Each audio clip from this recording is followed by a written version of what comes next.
Okay. Hi. Okay. So I been asked about doing some raised stenciling to add interest to your pieces, give a little bit of texture, give something to play with. So you can see this is one of these old sewing machines. So this actually pulls out and is like a little seat. And then the top flips up. And I gutted it, so the sewing machine's not in there anymore. We're gonna make it a little desk. One of my friends actually had that idea, and I thought, oh, that's perfect. But you can see it's just a box. There is nothing fun about it. So I thought what we would do, I'm going to show you guys two different ways to do the texture medium. And the first one we're going to do, there's a lot of these embossing gels that you can buy. Hi, Annette. Um, but we're going to use, this is one that I bought online. This is Fusions, and it's smooth embossing. We're going to go ahead. So it's really easy. You just take your stencil. So these little guys, I think I got these ones. Oh, these are Waverly. So these are Walmart. Two different patterns. And you can tape it down, which is probably a fabulous idea if you're really worried about it being perfect. But I'm not, because I'm just not. So kind of the fun thing about raised stenciling is you're going to have highs and lows, and that's kind of what's going to make it cool. So we're going to do this first because we'll paint over it. So let me just say real quick, like this Fusion, this is a pearl. So if I had my whole piece painted and I decided to put this on top of it, it would be creamy white with a little bit of a shine, and it would be beautiful, and I wouldn't need to paint over it if I didn't want to. But for what we're doing today, and just because I'm going to show you, we're going to go ahead and just not. So another good idea is if you put some paint on here and it's wet, you can stick this right on and it'll actually stay for you without having to tape it. I may regret not taping it, we'll find out.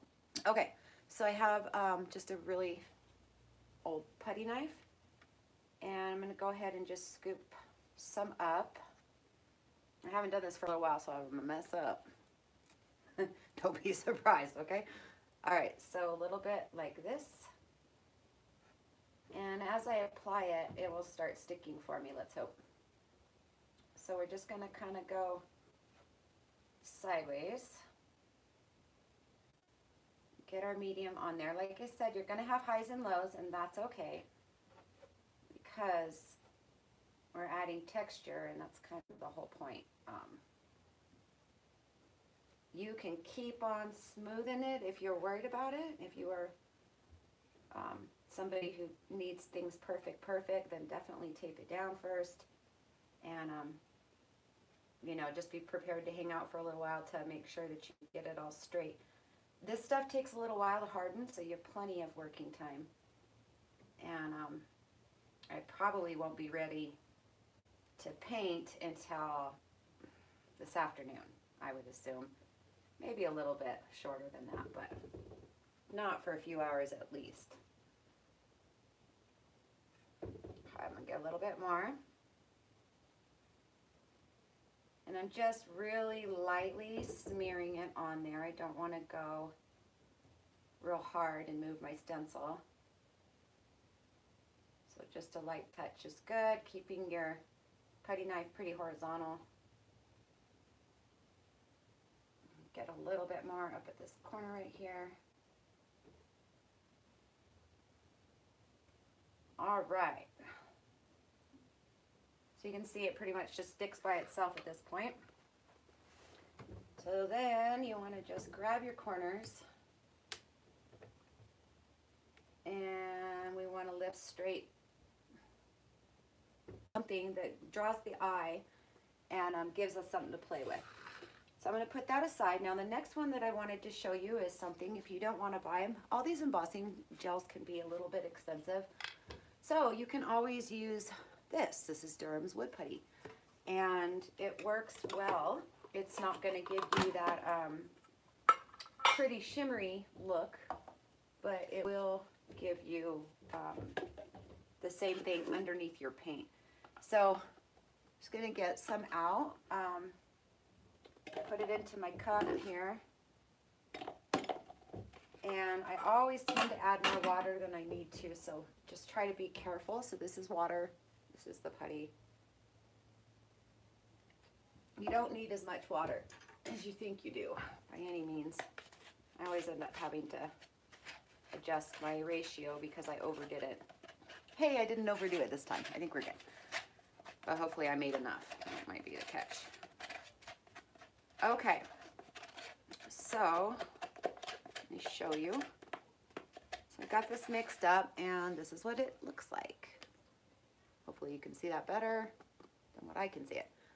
All right, so what we're gonna do, I'm gonna grab a different stencil just because I don't wanna go wash that one. So I'll use this other one. This is a flower. And we're gonna put it down here. Try to center it. Again, if you're a perfectionist, you know, measure and tape. I am not, so. I'm gonna go ahead and use, this is just a stir stick, I think, for this one. I don't know how that's gonna go, but I'm using it because it's easier to fit into this cup at the bottom. I'm gonna scoop out almost all of it. Honestly, I don't even know if I made enough. I might have to mix some more. And we're gonna do it the same way.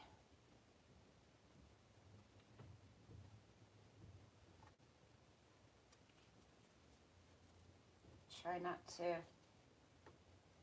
wiggle your stencil at all. All right, I'm gonna get the putty knife now and smear this. I feel like I'm wiggling a little bit, so it may not be too crisp.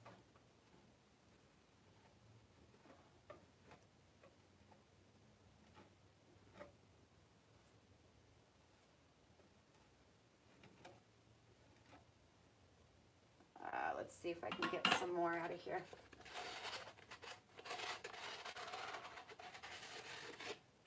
Down to the nitty-gritty here. Okay, so let's get this. Maybe I made just enough instead of way too much like usual.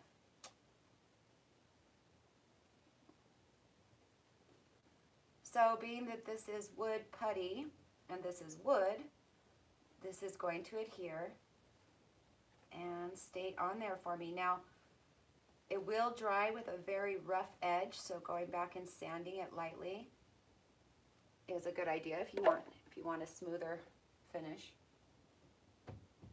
Grab it and up and out we go. So there's our little flower. All right, guys, let me bring you in.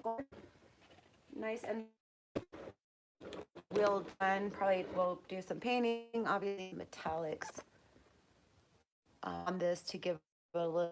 So I don't know if you guys can see, but there's some high points. Starts to a little bit, just goes down. Just smush them down a little bit, and then you can sand them lightly when you're done if you like.